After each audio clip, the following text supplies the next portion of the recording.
አሰላሙ አለይኩም ወራህመቱላሂ ወበረካቱሁ። ውድና የተከበራችሁ ተመልካቾቻችን እንዴት ከረማችሁ? የዛሬው ሞዳ ኦንላይን ፕሮግራማችን የሰው ልጅ እይታን ከኤአይ እይታ ጋር በማነጻጸር ይሆናል የምናቀርብላችሁ። አርቲፊሻል ኢንተለጀንስ በአሁኑ ዘመን ብዙ ነገሮችን እየሰራ ይገኛል። ብዙ የህይወታችን ክፍል ውስጥ ገብቷል። አርቲፊሻል ኢንተለጀንስ ኤአይ ቪዥን የሚባል ፓርት አለው፣ ወይም ደግሞ ኮምፒውተር ቪዥን ተብሎ ይጠራል። የሰው ልጅም ደግሞ አይን አለው፣ ይመለከታል። የእኛም አይን የካሜራም አይን ሁለቱም እያዩ ናቸው። ማን ነው የተሻለ የሚያየው? ማነውስ ያየውን ነገር መረዳት የሚችለው የሚለውን በዛሬው ፕሮግራማችን የምንመለከተው ይሆናል።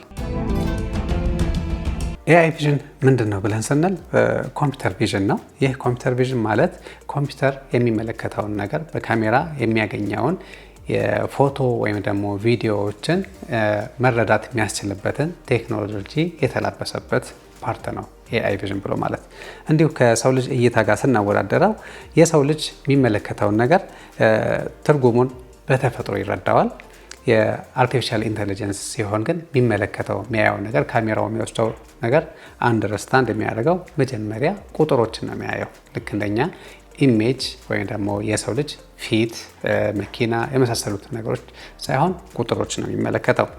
የሰው ልጅ የሚመለከተውን ነገር የሚረዳው በአየው ቦታ ላይ በቦታው ወር ደግሞ በሁኔታው አማካኝነት ነገሮችን ሊረዳቸው ይችላል።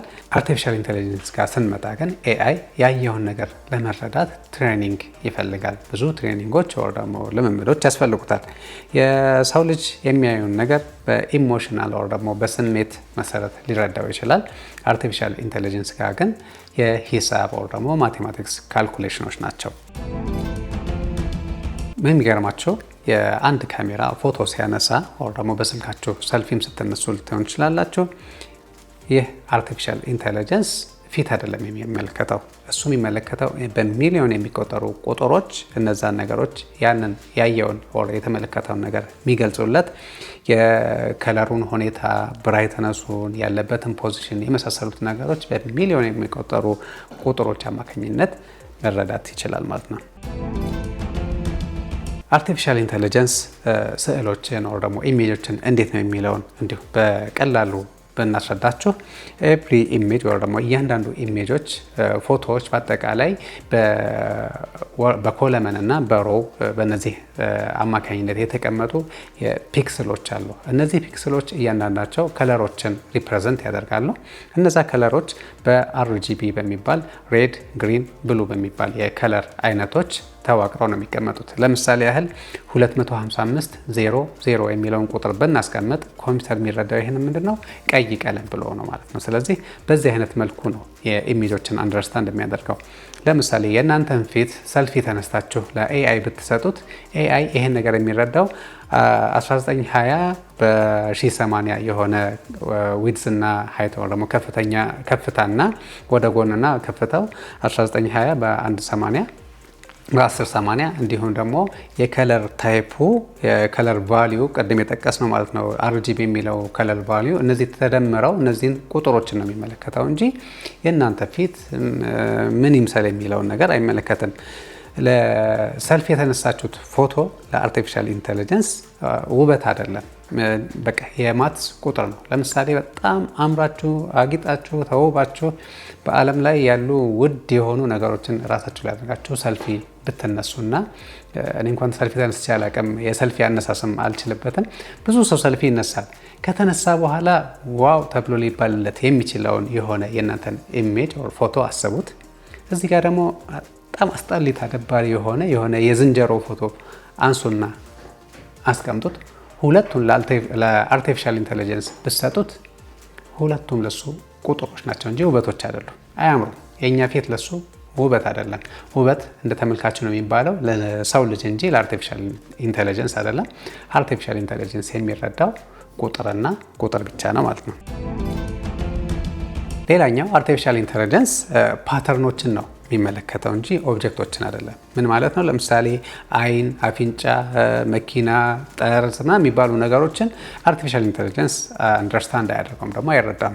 እሱ የሚረዳው ለምሳሌ ጠርዞችን፣ ቅርጾችን፣ መስመር ነው፣ ኮንትራስቱ፣ የብርሃን እዛ ላይ ያለፈው የብርሃን መጠኑ የሚመሳሰሉት ነገሮች እና ፓተርንን ነው አንደርስታንድ የሚያደርገው። በዛ ፓተርን አማካኝነት የሚያገኛቸውን ቁጥሮችን ተርጉሞ መልሶ ደግሞ ወደ ኢሜጅነት ሊቀይራቸው ይችላል። እንግዲህ አርቲፊሻል ኢንተለጀንስ እነዚህ ነገሮች በመያዝ ኒውራል ኔትወርክን በመጠቀም ወደ ትርጉምነት ወዳለው ነገር ይቀይረዋል። ይህ ኒውራል ኔትወርክ የሰው ልጅን አእምሮ በማስመሰል ወር ደግሞ የሰው ልጅ አእምሮ እንዴት ነው የሚሰራው የሚለውን በማስመሰል ነው ወደ ተግባር ያመጡት ማለት ነው። ዲጂታል ብሬን ብለን ልንጠራው እንችላለን። ይህ ኒውራል ኔትወርክ እንዴት ነው የሚሰራውን የሚለውን ለመረዳት ከሰው ልጅ እይታና የአእምሮ ጋር እናመሳስለው። ለምሳሌ የሰው ልጅ አይንና አእምሮ ሲሰሩ ሬቲና የሚባል ክፍል አለው። በዚህ ቦታ ላይ ይህንን ተክቶ ሊሰራ የሚችለው የአርቲፊሻል ኢንተለጀንስ ኢንፑት ሌየር ተብሎ ይጠራል። ኦፕቲክ ነርቮችን ደግሞ የሚተካልን ሂድን የሆነ ሌየር ነው። በመጨረሻም ቪዥዋል ኮርቴክስ የሚባለው ደግሞ የአውትፑት ሌየር ሆኖ እናገኘዋለን። ስለዚህ እያንዳንዱ ሌየር ላይ እያንዳንዱ ቦታ ላይ ነገሮችን የሚረዳው ሞር ኮምፕሌክስ በሆኑ ነገሮችን ነው። እያንዳንዱ ቦታ ላይ ለምሳሌ የመጀመሪያው ላይ መስመሮችን ሊረዳ ይችላል። በሁለተኛው ላይ ቅርጾችን፣ ከዛ በኋላ ኦብጀክቶችን እና ትርጉማቸውን ደግሞ አንደርስታንድ ያደርጋል ማለት ነው። አንዳንድ የኤአይ ሞዴሎች እነዚህ ነገሮች ለመረዳት በቢሊየን የሚቆጠሩ አርቲፊሻል ኒውሮን ተገጥሞላቸውን እናገኛለን። ይህ ደግሞ ከአንዳንድ እንስሳዎችን በበለጠ ቁጥር ሆኖ ይገኛል ማለት ነው። ይህን ያህል ካልኩኝ ከአርቲፊሻል ኢንተለጀንስ እና ከሰው ልጅ ማን የተሻለ ያያል፣ ማን ያሸንፋል በእይታ ብለን ጥያቄ ልናነሳ ተገቢ ነው። ለዚህም በአርቲፊሻል ኢንተለጀንስ የተሻለ ከሰው ልጅ የተሻለ እይታ የሆኑ ቦታዎች ላይ ይኖሩታል። ለምሳሌ ያህል በጨለማ ሙሉ በሙሉ ጨለማ በሆነ ፓርት ላይ አርቲፊሻል ኢንተለጀንስ ከሰው ልጅ በተሻለ ማየት ይችላል። ምክንያቱም ኢንፍራሬድ ተጠቅሞ ነገሮችን ዲቴክት ያደርጋል። በሁለተኛ ደረጃ በጣም ጥቃቅን የሆኑ ስህተቶችን ወር ችግሮችን ለምሳሌ እዚህ ሸሚዝ ላይ ያለች የሆነች ችግር ብትኖር እኔ ልለየው አልችልም። ምናልባት እናንተ ተመልካቾች ደግሞ በምታዩት ስክሪን ላይ እዚህ ጋር ምን እንዳለ ላትለዩ ትችላላችሁ። አርቲፊሻል ኢንተለጀንስ ግን በቀላሉ ሊለየው ይችላል ማለት ነው። በጣም ጥቃቅን የሆኑ ትናንሽ የሆኑ ችግሮችን ከሰው ልጅ በተሻለ መለየት ይችላል። ሌላኛው ከአርቲፊሻል ኢንተለጀንስ ማሽን ስለሆነ መቼም ቢሆን አይደክመውም። በሚሊዮን የሚቆጠሩ ደግሞ ኢሜጆችን በአንድ ጊዜ በሰከንድ እስካን ማድረግ ይችላል። እንግዲህ ተመልካቾቻችን እነዚህ ቦታዎች ላይ እነዚህ ነገሮች ላይ አርቲፊሻል ኢንተለጀንስ ይበልጣል ብለን ስንል ጥቅም ላይ ደግሞ የሚውልባቸው ቦታዎች ለምሳሌ ኤርፖርት ላይ የኤርፖርት ሴኩሪቲን፣ ሜዲካል ኤክስሬን ብትመለከቱ፣ ሳተላይት ኢሜጆችን እንዲሁም ደግሞ ሰልፍ ድራይቪንግ የሆኑ ካሮች ጋር ስንመጣ መኪናዎች ጋር ስንመጣ ከሰው ልጅ በተሻለ ሁኔታ እይታቸው ጥሩ ሆኖ እናገኘዋለን። ይህ ማለት ግን ከሰው ልጅ ሙሉ በሙሉ ይበልጣሉ ማለት አይደለም። ለምሳሌ የሰው ልጅ የተሻለ እይታ ደግሞ ያለበትን ቦታ ብናነሳ ኢሞሽን የሰው ልጅ ባየው ነገር ስሜቱ ይነካል፣ በስሜቱ ይረዳል ማለት ነው። የሆነን ጓደኛችሁ መንገድ ላይ ስታገኙት የፊቱን ቅርጽ ብቻ በመመልከት እከሌ ነው ብቻ ብላችሁ አይደለም የምትለዩት። ይህ ሰው ደስተኛ ነው፣ አዝኗል፣ ተከፍቷል፣ የሆነ መልእክት ሊያስተላልፍ ነው የሚሉት ነገሮች በዛው በአንድ እይታ ብቻ ትረዳላችሁ። ኮንቴክስቱን ከምን አንጻር ነው የሚለውን ነገር እንደዚሁም ኢሉዥን ሲኖር ያልተጠበቁ ክስተቶች ሲመጡ የሰው ልጅ በቀላሉ ይረዳዋል። አርቲፊሻል ኢንተለጀንስ እነዚህ ነገሮች ሚስ ያደርገዋል። ለምሳሌ ያህል የሆነ ጊዜ በተወሰደ የአርቲፊሻል ኢንተለጀንስ ኢሜጅ የአርቲፊሻል ኢንተለጀንስ የተመለከተውና የተረጎመው ኮምፕሊትሊ የተለያየ ነው። እሱ ያየው የኤሊ የሆነ ስቲከር የተለጠፈበት ኤሊ አየና ሙሉ በሙሉ መሳሪያ ነው፣ የጦር መሳሪያ ነው ብሎ ነው አንደርስታንድ ያደረገው፣ የተረጎመው ወደዛ ነው። የሰው ልጅ ግን ኤሊ ላይ ስቲከር ሲለጠፍ ቢመለከት ያው ኤሊነቱን አይተውም ሜይ ቢ የስቲከሩ ታይፕ ወይ ደግሞ አይነት ሊያስቀው ይችላል ማለት ነው። ኤአይ የሚገርማቸው አሁንም ፊቶችን ሪኮግናይዝ ማድረግ ይችላል፣ ሊለይ ይችላል። ግን የብርሃን ልዩነት ምናልባት እኔ ፊት ላይ ያረፈው ብርሃን ቀደምና አሁን የተለያየ ሲሆን ኦር ደግሞ በሁለት ታይሞች ላይ በሁለት ሰዓት ላይ ኦር በተለያዩ ቦታዎች ላይ እኔ ላይ ሊያርፍ የሚችለው ብርሃን ሲለያይበት አርቲፊሻል ኢንተለጀንስ እኔን ለመለየት ሊቸገር ይችላል ማለት ነው። ኤአይ ለምንድን ነው ኮንፊውዝድ የሚሆነው የሚመለከታቸውን ነገሮች በዚህ ደረጃ መለየት ሊቸገር የሚችለው ብትሉ በዋናነት የላይት ዲፈረንስ ነው። ምክንያቱም ቁጥሮችን ነው ይዘው ብለን ነበር። እነዛ ቁጥሮች ደግሞ ካልኩሌት የሚደረጉት ኢሜጁ ላይ ኦር ደግሞ ፎቶ ላይ ያረፈው የብርሃን መጠን ከዛ ቦታ ላይ የሚመነጨው የብርሃን አይነት፣ የርዝመቱ፣ ከፍታው፣ ስፋቱ፣ ጥበቱ እየተባለ እነዚህ ነገሮች ናቸው።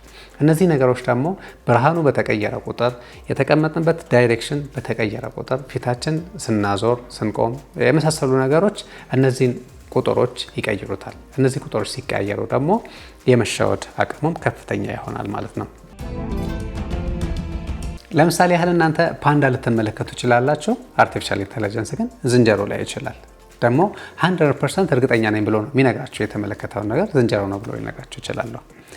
የሪል ወርልድ ላይ በዓለማችን ላይ በአሁኑ ሰዓት አርቲፊሻል ኢንተለጀንስ ምን አይነት ጥቅም አለው የሚለውን ስንመለከት በዋናነት ራሳቸውን በራሳቸው መንዳት የሚችሉ ኦር ሰልፍ ድራይቪንግ የሚባሉ መኪኖች ላይ በደንብ እያገለገለ ይገኛል። የአርቲፊሻል ኢንተለጀንስ እይታው መንገደኞችን ይለያል፣ ሳይኖችን፣ የመንገድ ላይ ምልክቶችን ይለያል፣ መንገድ ጫፎችን የመሳሰሉትን ነገሮችን በቀላሉ ይለያል፣ እንቅስቃሴዎችንም ይለያል። እነዚህ ነገሮች ላይ አንዱ ላይ ተሳሳተ ብሎ ማለት ከባድ የሆነ የትራፊክ አደጋ ያስከትላል። ሁለተኛው ሜዲካል ላይም ደግሞ ሕክምናው ዘርፍ ላይ እጅግ በጣም ከፍተኛ የሆነ ጥቅም እየሰጠ ይገኛል። እዚህም ቦታ ላይ ለምሳሌ እጢዎችን፣ የደም መዘጋትና የመሳሰሉ ነገሮችን ከዛ ጋር በተያያዙ ያሉ ከባባድ የሆኑ ችግሮችን አንዳንዴ ከሰው ልጅ ቀድሞ ሊለየውና ሊያውቀው ይችላል ማለት ነው። ስማርትፎናችን ላይ ደግሞ በየቤታችን ስንመጣ ሁላችንም እጃችን ላይ የሚገኘው ስማርትፎን ስልካችንን በፊታችን አማካኝነት እንድንከፍት፣ ሰልፊ እንድንነሳ፣ የተሻሉ ኢሜጆች እንዲኖሩን የመሳሰሉትን ነገሮች አርቲፊሻል ኢንተለጀንስ ቫሊዩ አለው ማለት ነው። ይህን ካለም መቼም የሰው ልጅ ከአርቲፊሻል ኢንተለጀንስ እጅግ በጣም የተሻለና ምጡቅ ነው። ግን ደግሞ አርቲፊሻል ኢንተለጀንስ የራሱ የሆነ ከሰው ልጅ ሊበልጥ የሚችልባቸው ነገሮች ይዞ መጥቷል። ሁለቱን አንድ ላይ ብናደርጋቸውስ ምን አይነት ጥቅም እናገኛለን ብለን ብንል ለምሳሌ ዶክተርና አርቲፊሻል ኢንተለጀንስ ሁለቱ አብረው ሲሰሩ የተሻለ ሕክምና፣ የተሻለ ዲያግኖሲስ፣ የተሻለ ውጤት ይገኝበታል። መኪና የሚነዱ ሰዎች ሹፌሮችና አርቲፊሻል ኢንተለጀንስ አንድ ላይ ቢሆኑ ሹፌሩ መወሰን ያለበትን ውሳኔዎች በደንብ በኮንፊደንስ እንዲወስን አርቲፊሻል ኢንተለጀንስ እገዛ ያደርግለታል። ፎቶግራፈሮችን ከአርቲፊሻል ኢንተለጀንስ ጋር ደግሞ ብታጣምሯቸው ምርጥ የሆኑ ኢሜጆችን፣ ፎቶዎችን በቀላሉ ማንሳት ይችላሉ ማለት ነው። ስለዚህ ሁለቱ ነገሮች የሚነጣጠሉ አይደለም። የሰው ልጅን በፍጹም አርቲፊሻል ኢንተለጀንስ ሊተካው አይችልም። ነገር ግን የሰው ልጅ ድክመት ያለባቸው ቦታዎች ላይ አርቲፊሻል ኢንተለጀንስ አጋዥ ሆኖ ሊያገለግለው ሊረዳው ይችላል ማለት ነው። አርቲፊሻል ኢንተለጀንስ የሚመለከተው የእናንተን ሰልፊ፣ የእናንተን ፎቶ፣ የእናንተን ቪዲዮ እንደ ቁጥር ነው የሚመለከተው እንጂ እንደ ትክክለኛ ኢሜጅ አይደለም። ለሱ ውበት ሳይሆን ቁጥር ነው። የሚያምርም ይሁን የሚያስጠላ እሱ ቁጥር ነው የሚወስደው። እነዛን ቁጥሮች በመተርጎም ለእናንተ በተሻለ መልኩ ያመጣላቸዋል። አንዳንዴ ይሳሳታል፣ አንዳንዴ ትክክል ሊሆን ይችላል። ለማንኛውም ግን ከሰው ልጅ አይበልጥም። ወደ ተመልካቾቻችን እንግዲህ አርቲፊሻል ኢንተለጀንስ የሚያያቸው ነገሮች በቁጥር መልኩ እንደሚረዳ ለማየት ሞክረናል። አርቲፊሻል ኢንተለጀንስ ለሰው ልጅ ብዙ ነገሮችን ይዞ እየመጣ እንደሆነም ተመልክተናል። የሰው ልጅ ግን ከዛ በላይ እንደሆነም መረሳት የለበትም። የዛሬው ፕሮግራም እዚህ ላይ እናበቃለን። ሳምንት አላህ ካለ በሌላ ፕሮግራም እንገናኛለን። ወሰላሙ አለይኩም ወራህመቱላሂ ወበረካቱ።